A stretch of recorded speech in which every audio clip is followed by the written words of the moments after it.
Sir നമസ്കാരം. നമസ്കാരം sir, ഇപ്പോൾ പെരിയ കൂട്ടക്കൊല കേസിൽ വിധി വന്നിരിക്കുകയാണ്.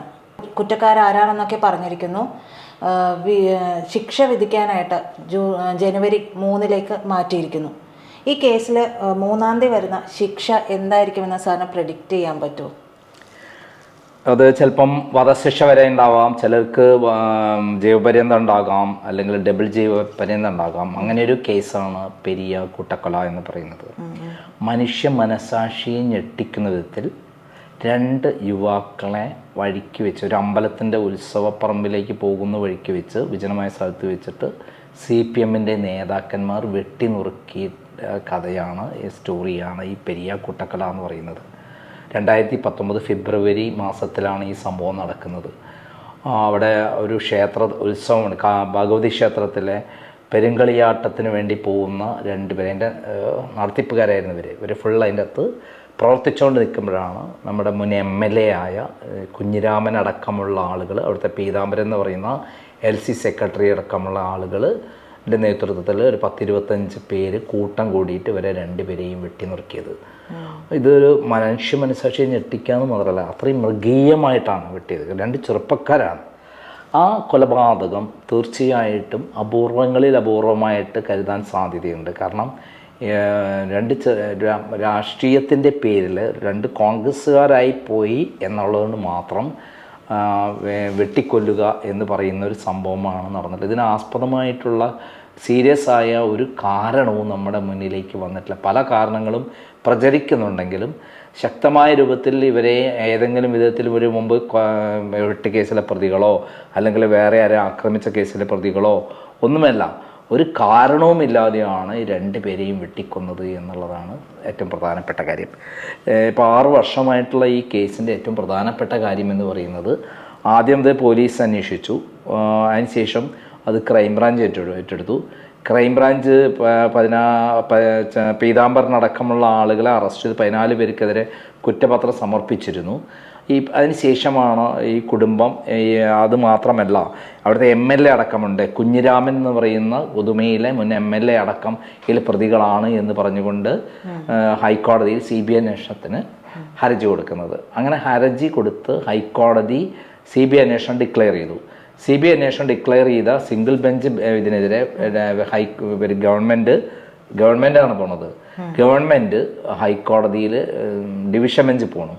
പിന്നെ അതിന് ശേഷം സുപ്രീം കോടതി പോകണം. ഏകദേശം 2.25 കോടി രൂപയാണ് ഗവൺമെൻറ് ഈ കേസിന് വേണ്ടി ചെലവഴിച്ചിട്ടുള്ളതെന്ന് റെക്കോർഡുകൾ പുറത്തു വന്നു. 2.25 കോടി രൂപ എന്ന് പറഞ്ഞാൽ ഡൽഹിയിലെ ഏറ്റവും പ്രഗത്ഭരായ അഭിഭാഷകരെയാണ് ഇതിനകത്ത് കൊണ്ടുവന്നത്. പിണറായി വിജയൻ മുഖ്യമന്ത്രിയായിരിക്കുന്ന സമയത്താണ് ഈ കൊലപാതകം നടന്നത് എന്നുള്ളതാണ് ഏറ്റവും പ്രധാനപ്പെട്ട കാര്യം. കാരണം അദ്ദേഹത്തിൻ്റെ ഭരണകാലത്ത് കൊലപാതകങ്ങളെല്ലാം RSSഉം BJPയും തമ്മിലുള്ള, RSSഉം CPMഉം തമ്മിലുള്ള കൊലപാതകങ്ങളൊക്കെ അവസാനിപ്പിച്ചു എന്ന് പറയുന്ന ഒരു കാലഘട്ടത്തിലാണ് ഉദുമയിൽ ഈ ഇത്തരത്തിലുള്ള മൃഗീയമായുള്ള ഒരു കൊലപാതകം നടന്നിരിക്കുന്നത്. ഇതെന്തായാലും വിധി, എന്നെ സംബന്ധിച്ചിടത്തോളം വിധി 14 പേരെ മാത്രം ശിക്ഷിച്ചുകൊണ്ടുള്ള ഒരു വിധിയാണ്. അത് പൂർണ്ണമല്ല എന്നുള്ളതാണ് എൻ്റെ അറിവും. അതെന്തുകൊണ്ടാണ് സാർ അങ്ങനെ പറയുന്നത്? കാരണം CBIൻ്റെ ഒരു പ്രത്യേകത ഞാൻ കുറേ കാലമായി പഠിച്ചുകൊണ്ടിരിക്കുകയാണ്. അവർ എന്താണോ പോലീസ് സമർപ്പിച്ചത് അത് തന്നെ എടുത്തിട്ട് അങ്ങോട്ട് കൊടുക്കുന്നു എന്നുള്ളതാണ് ഞാൻ കണ്ടിട്ടുള്ളത്. അതിൽ ഏറ്റവും തെളിവ് നമ്മുടെ കവിയൂർ കേസിൽ എന്താ ഉണ്ടായിട്ടുള്ളത്? 5 അംഗ കുടുംബം കൊല്ലപ്പെട്ടു എന്നുള്ള സംഭവത്തിൽ ആത്മഹത്യ ആണെന്ന് ചിത്രീകരിച്ചിട്ടാണ് പോലീസ് വന്നത്. അതിലെന്തെങ്കിലും മാറ്റം വരുത്താൻ കഴിഞ്ഞു? ഈ അടുത്ത കാലത്ത് നമ്മുടെ വയനാട് പൂക്കോട്ട് വെറ്റിനറി കോളേജിൽ സിദ്ധാർത്ഥൻ കൊല്ലപ്പെട്ടപ്പോൾ അവിടെ നടന്ന മൃഗീയമായ കൊലപാതകം, അതിൻ്റെ എന്താണോ പോലീസ് അന്വേഷിച്ചത് അതിനെയാണ് CBI ഇതാക്കിയത്. എന്തിന്? മലബാർ സിമെൻറ്റിൻ്റെ കൊലപാതകത്തിലും ഇതേപോലെ തന്നെയാണ്. അപ്പോൾ ഇവിടെ ഒരു പൂർണ്ണമല്ല, ഈ 24 പേർക്കെതിരെ കൃത്യമായിട്ട് ഇതായി കൊടുത്തിട്ടുണ്ട്, പക്ഷെ അതിൽ വിധി പൂർണ്ണമല്ല എന്നുള്ളത് തന്നെയാണ് ഞാൻ വിശ്വസിക്കുന്നത്. കാരണം 14 പേർക്ക് മാത്രമേ ഇതിലുള്ളൂ. 24 പേരുണ്ട് ശരിക്കും യഥാർത്ഥ പ്രതികൾ. അവരെക്കുറിച്ചുള്ള കോർത്തിണക്കുന്ന തെളിവുകളൊന്നും തന്നെ കൊടുത്തിട്ടില്ല എന്നുള്ളതാണ് പറയുന്നത്. ഇവരിപ്പം പറയുന്നത് അതിനെതിരെ സുപ്രീം കോടതി ഇതിന് അപ്പീൽ കൊടുക്കുമെന്നാണ് പറയുന്നത്. അതുകൊണ്ട് തന്നെ CBIയുടെ അന്വേഷണം വേണ്ടത്ര കൃത്യമായി നടന്നിട്ടില്ല എന്ന് ഞാൻ വിശ്വസിക്കുന്നു. സർ, അതുപോലെ ഈ 2.25 കോടി രൂപയാണല്ലോ ചെലവിട്ടത്. ഈ കൊലപാതകികളെ സംരക്ഷിക്കാൻ ഒരു ഗവൺമെൻറ് ഇത്രയൊക്കെ രൂപ, അതും ജനങ്ങളുടെ നികുതി പണം എടുത്തിട്ടാണ് ഈ ചെലവാക്കുന്നത് എന്നാണ് മനസ്സിലാക്കേണ്ടത്. അത്തരത്തിലൊക്കെ ചെയ്യാനായിട്ട് സാർ, ഈ പിണറായി ആരാണ് സത്യത്തിൽ? മുഖ്യമന്ത്രിയാണ് ഈ കൊലപാതകികളുടെ സംരക്ഷകനാണോ? അല്ല, പിണറായി അറിയാതെ ഇത്തരം കൊലപാതകങ്ങൾ നടക്കില്ല. അപ്പം പിണറായി തന്നെയാണ് മുഖ്യപ്രതി എന്ന് വിശ്വസിക്കുന്ന ആളാണ് ഞാൻ. കേരളത്തിൽ പിണറായി അറിയാത്ത ഒരു ഈച്ച അനങ്ങില്ല എന്നുള്ളതാണ് സത്യം. ഇങ്ങനത്തെ ഒരു കൊലപാതകം വ്യക്തമായി പ്ലാൻ ചെയ്ത് കൃത്യമായി നടപ്പിലാക്കുന്ന രീതിയാണ് മാർക്സിസ്റ്റ് പാർട്ടിക്കുള്ളത്. പിണറായി വിജയൻ മുഖ്യമന്ത്രിയായിരിക്കുന്ന സമയത്ത് കോടിയേരി ബാലകൃഷ്ണനാണ് സെക്രട്ടറി. ഇപ്പോൾ കോടിയേരി ബാലകൃഷ്ണൻ ഇങ്ങനത്തെ കൊലപാതകത്തിനൊന്നും കൂട്ടി നിൽക്കുന്ന ഒരാളായിട്ട് എനിക്ക് തോന്നിയിട്ടില്ല. പക്ഷേ മുഖ്യമന്ത്രി പിണറായി വിജയൻ ചോരദാഹിയായ, രക്തദാഹിയായ ഒരു ഡ്രാക്കുളെ പോലെയാണ്.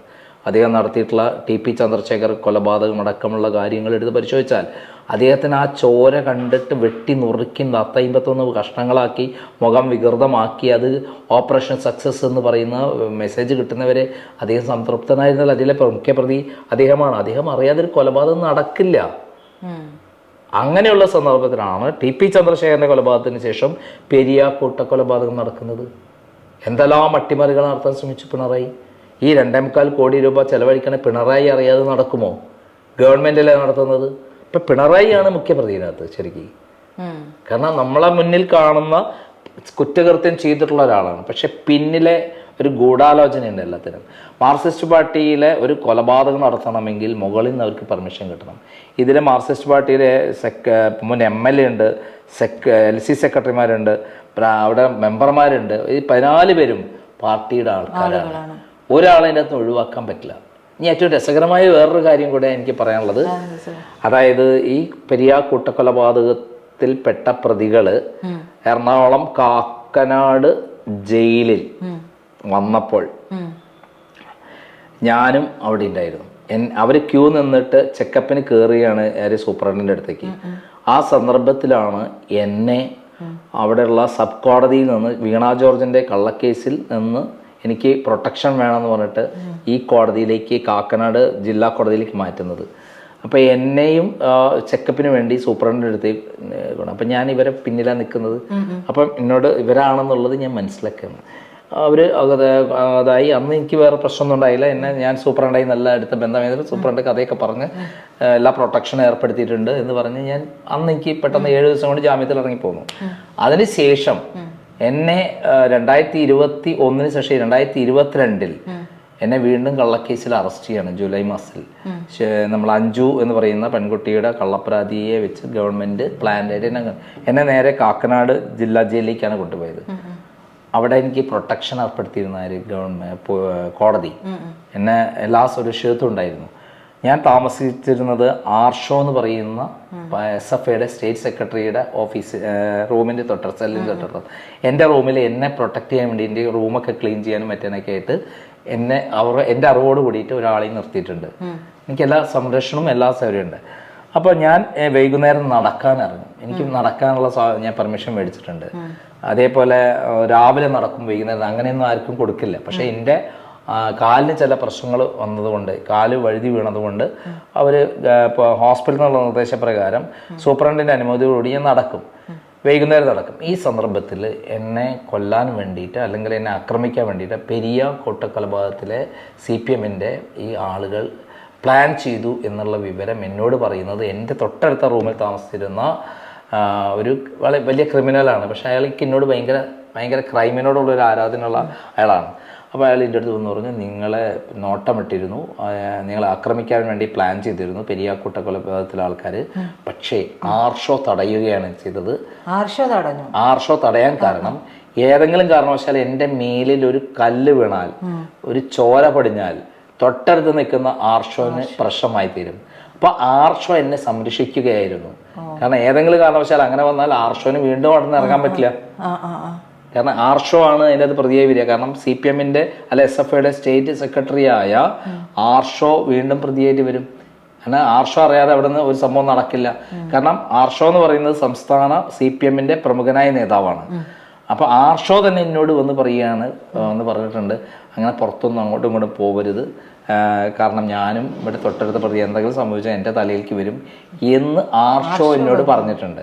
കാരണം ആർഷ വളരെ നല്ല സൗഹൃദത്തിലാണ് എന്നോട് സംസാരിച്ചിട്ടുള്ളത്. അപ്പം പെരിയ കൂട്ടക്കൊലപാതകത്തിലെ പ്രതികളുമായിട്ട് എനിക്ക് ബന്ധമുണ്ട് എന്നതെന്ന് പറഞ്ഞാൽ ഈ രൂപത്തിൽ ജയിലിൽ വെച്ച് ബന്ധമുണ്ട്.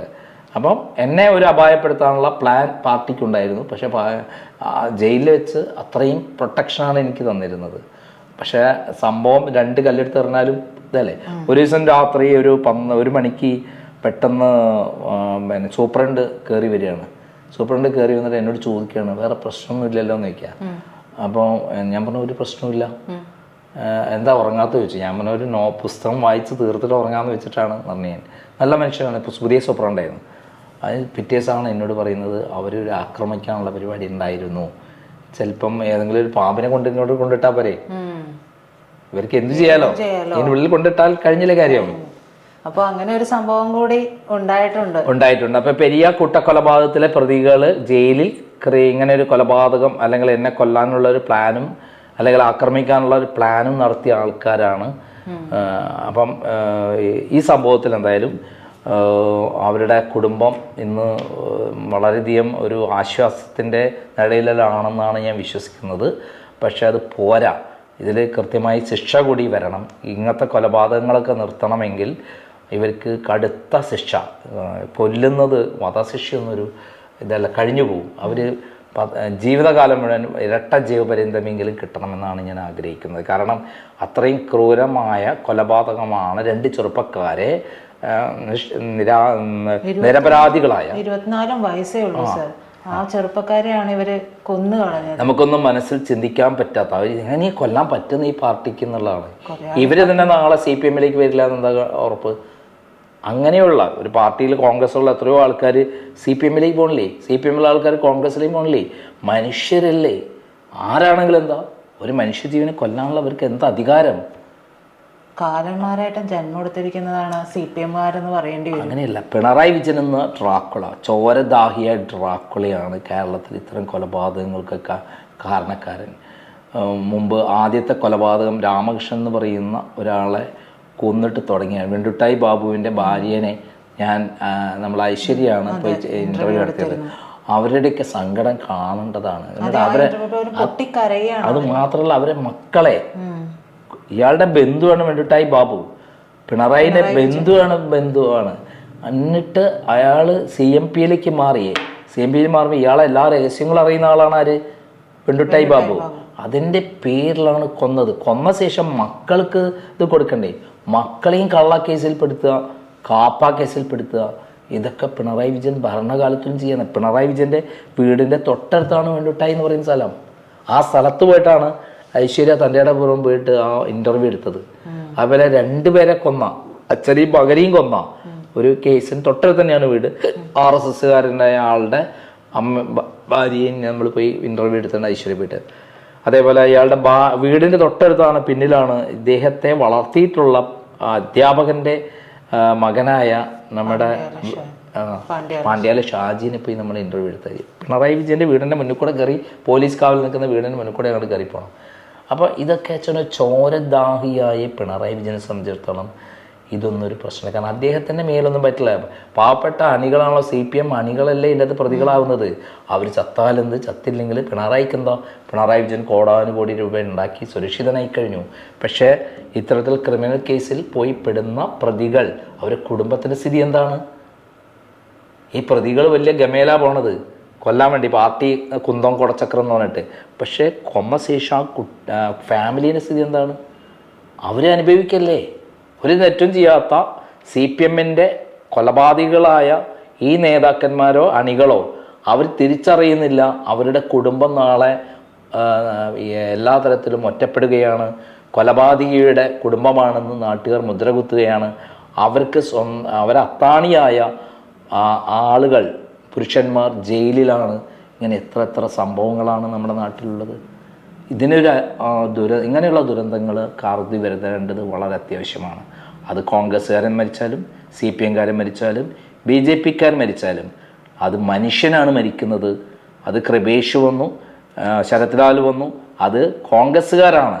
പക്ഷേ കോൺഗ്രസ്സുകാരനാണെങ്കിലും അല്ലെങ്കിൽ വേറെ പാർട്ടിക്കാരനാണെങ്കിലും ആ മരിച്ച ആളുകൾ, അവരെ കുടുംബം, അതേപോലെ പ്രതികളുടെ കുടുംബം ഇത് ഇവർ ഓർക്കുന്നില്ല എന്നുള്ളതാണ് സത്യം.